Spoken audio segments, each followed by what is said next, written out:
Dis-moi, et si je te disais que s'approcher d'un trou noir, c'est voyager dans le futur? Oula, doucement. C'est pas de la science-fiction, c'est de la physique, relativité d'Einstein, mécanique quantique et tout. Reste jusqu'à la fin, je t'explique ça en 60 secondes. On clarifie ça. Alors, selon Einstein, plus la gravité est forte, plus le temps ralentit. Ce n'est pas moi qui l'ai inventé, c'est Einstein. Allez l'accuser, moi je fais juste répéter ce qu'il a dit. Et près d'un trou noir, la gravité est tellement extrême que les secondes s'étirent comme des heures.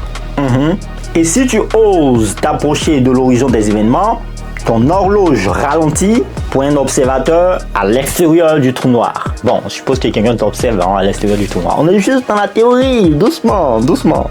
Et toi, dans le trou noir, tu verrais ton cœur battre normalement, mais en fait, dehors, ce sont des années qui s'écoulent. Donc, Gilbert, qui est resté à l'extérieur du trou noir et qui t'attend, ben, quand tu reviendras du trou noir, tu penseras que tu auras fait juste 1 minute, alors que ce serait écoulé des années. C'est un truc de fou. Un jour pour toi paraît comme un siècle pour les autres. C'est un truc de dingue. C'est un banger. Eh ben non, crois-moi, ce n'est ni un film, ce n'est pas de la science-fiction, c'est de la relativité générale d'Einstein. Mais question intéressante, que se passerait-il si tu traverses l'horizon des événements? Est-ce que tu y survivrais? Mais j'ai fait une vidéo longue là-dessus, tu peux aller la regarder. Porte-toi bien, fais le plein de savoir.